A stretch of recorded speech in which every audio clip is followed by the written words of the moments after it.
It's once again gaming's showcase season, from PlayStation's State of Play to then 4 days later, the Xbox Games Showcase, along with Summer Game Fest thrown in there as well. I mean, early June has been one announcement after another, as studios and publishers all do whatever they can to get their title out in front of gamers.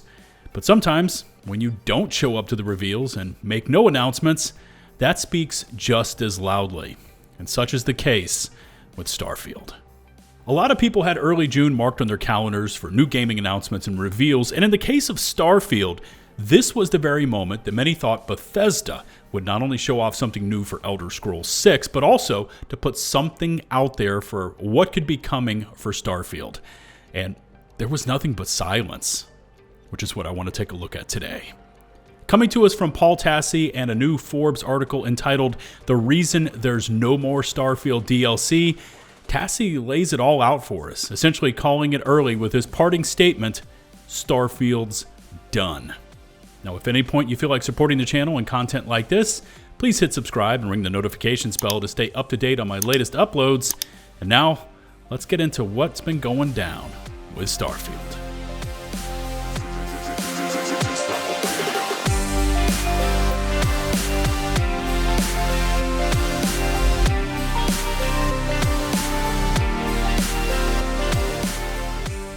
Few games have garnered the levels of hype that Starfield endured leading up to launch. But once live, the initial reception was overwhelmingly positive. You had the review scores pouring in from all over, hitting 1 million players its first day out of early access, up to 6 million players a day later, 10 million players a few weeks later, and eventually hitting somewhere over 13 million somewhere in December 2023, which included Steam and, of course, Xbox Game Pass, which it did launch onto as a day one release.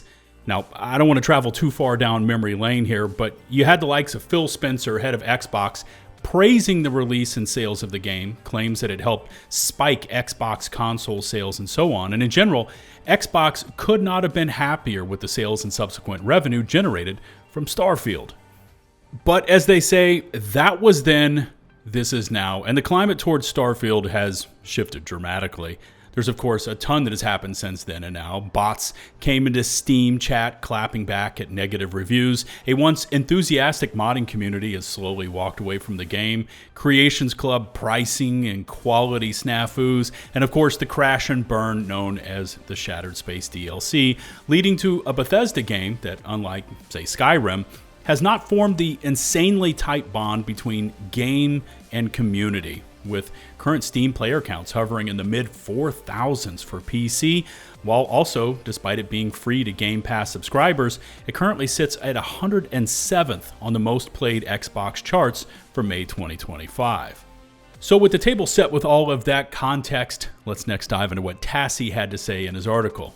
Here it goes. Quote, "There was a new Xbox showcase this past week with a lot of solid offerings, but what was supposed to be one of the biggest games of this entire era was nowhere to be found. That would be Bethesda's Starfield, the new IP from the developer that Microsoft previously bragged was the studio's biggest launch ever. Starfield was released in September of 2023, and its first DLC, Shattered Space, was released in September of 2024. So, Starfield fans were hoping that this showcase would debut another DLC that was going to be out this fall, despite how late of notice that might have been. Nope, didn't happen. And I think when you examine how this game has performed and the support it's gotten, you'll understand why." Pressing pause for just a moment on Tassi's thoughts, and I would say that if Xbox had nothing to reveal other than, say, Starfield is coming to PlayStation later this year, the Xbox showcase would not have been the stage to make that announcement for obvious reasons. But let's keep going. Paul then drops a couple of Steam DB comparisons into this article, link to which I will of course include in the video description, but just so we're a bit more current, I'm going to grab player counts as of the publication of this video. Anyways, continuing on. I don't care about the current numbers on this Steam DB chart, but see if you can guess where the launch of Shattered Space was here. Can you see it? Do you need a microscope? He actually says that. Yes, it's that little blip in September to the right of the middle. The launch of the expansion took the game to a 21,000 peak, double-ish what the game was averaging before that. If you want a comparison point, here's the launch of Cyberpunk 2077's Phantom Liberty expansion 3 years after the game's, he puts in parentheses, poor launch. Interesting comparison for sure between Starfield and Cyberpunk that Tassi refers to, because looking back on both of those game launches, they followed what could only be characterized as polar opposite trajectories.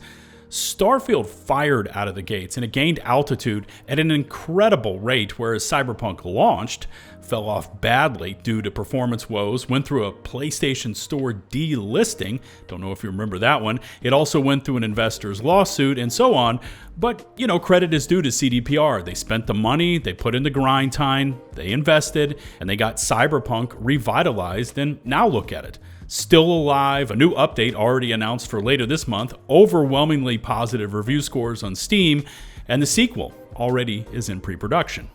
However, the greater point here is Starfield's zeitgeist from launch to now and how dramatically that has shifted and how Shattered Space fared in sales and reception versus what Cyberpunk was able to achieve with Phantom Liberty, which Tassi moves on to next. Quote, "The expansion went on to have about a 30% attach rate to the original game." He's actually talking about Cyberpunk and Phantom Liberty in that statement. "Some may say that Xbox players who got the full bundle for launch may have played it more, but it's not like this game did not sell very well on Steam, and I don't think the numbers were wildly better elsewhere." Bethesda and Microsoft do not believe there's enough of an audience for a second expansion. They're right. Clearly, the Shattered Space expansion was not even good for that matter, so in addition to just making something, they'd have to make it a lot better. Combine this with Bethesda being half a decade behind on making Elder Scrolls 6, and there's just no chance this was going to happen. I do want to mention that Tassi is speaking his opinion about there being no second expansion, and I double-checked that before posting this video. But there are several key factors outside of what he states that might contribute to it being factually correct. First of which is the Microsoft leaked court document spelling out all of ZeniMax's work in progress that came to light when Microsoft was attempting to purchase Activision Blizzard. But very clearly it mentions Starfield DLC under the FY22E header, but nothing more after that. And as we've been seeing, this leaked roadmap has been proving truthful piece by piece. It certainly is strong evidence that Starfield DLC could be over and done with. Also, based on the Premium Edition pre-orders for the game, Shattered Space was the only DLC shown in the artwork, and that has been delivered. Although there could be some ambiguity with that text-first story expansion, but at this point, Bethesda could walk away clean, contract fulfilled, as all items have now been delivered. But what Tassi finishes with here in this article does hit hard, especially for fans of Starfield, which I've been since launch. Here's what he says, quote, "Starfield should have been a game that received ongoing support and built itself out with features and additions and content like we saw with the game it emulated, No Man's Sky. But Bethesda is not Hello Games, and Starfield was not given this support. It got a vehicle update, some new base items, the ability to not completely wreck all your items when switching ships. Not much, nor did it deliver a good DLC, and the numbers reflect that." Here's what he finishes with, "Starfield's done." I will throw in here that there's one more additional and probably forgotten element at work here that plays into this argument that Starfield is indeed done, and that's the departure of Pete Hines, former head of publishing for Bethesda Studios. Now, leading up to the launch of Starfield, there was nobody out in public that was leading the charge for Bethesda's first new IP in 25 years harder than what you could find coming from Hines. But more importantly, as controversial as he could be, Hines was a strong advocate for, we're going to keep working on it until it's done right for the gamers. We all remember Redfall and how it launched, and at the core of that push to keep supporting the game and get it done right for the gamers was Hines. Within weeks of his departure from Bethesda, the tone with Redfall had permanently shifted, and all support was lifted. Which brings us back to Starfield, and as Tassi correctly states in his article, the numbers are not there. Shattered Space has become a meme, and if you're Phil Spencer or Todd Howard, do you look at the situation and firmly commit to drop the millions upon millions of dollars needed to get this thing headed in the right direction? Now, I know we've seen recent statements from Howard himself, as recently as his interview with MrMattyPlays, where he essentially said he'd like to drop annual DLCs and continue to support Starfield for years. And Starfield tweeted out in March of this year that they have exciting plans to reveal later this year, but the inconsistent and many times non-existent communication is certainly troubling. Personally, I think it's not only going to take a genre-defining DLC to drop on par with, say, Far Harbor, with weight, with substance, and of course great writing to it, just to get Starfield back on even footing with the player base, but this game needs official mod tools released to the modding community, and it needed them a year ago. It needs more in-game options, it needs more customization, it needs more ability to change up the way conversations and even combat can be engaged with, but of course, that's not going to be able to overcome the deficiencies that were baked in at birth, like the excessive loading screens and the inability to fly your ship down to a planet's surface and back. Starfield will never be able to do what No Man's Sky or Cyberpunk can do, and for many, that's an instant non-starter, and I can respect that opinion. Will Starfield announce and launch a second DLC this year, or will Microsoft look at the reported $1 billion in revenue they generated with Starfield and decide, you know what, enough's enough, and just move on to Elder Scrolls 6 and beyond? That's definitely an interesting topic for chat, and I'm looking forward to reading your responses. I'll also include links to At Hell's Gate and Watchtower, both created by Kinggath Creations, in the video description. You can see some of that footage actually featured in today's video, in case you're looking for more to do in Starfield.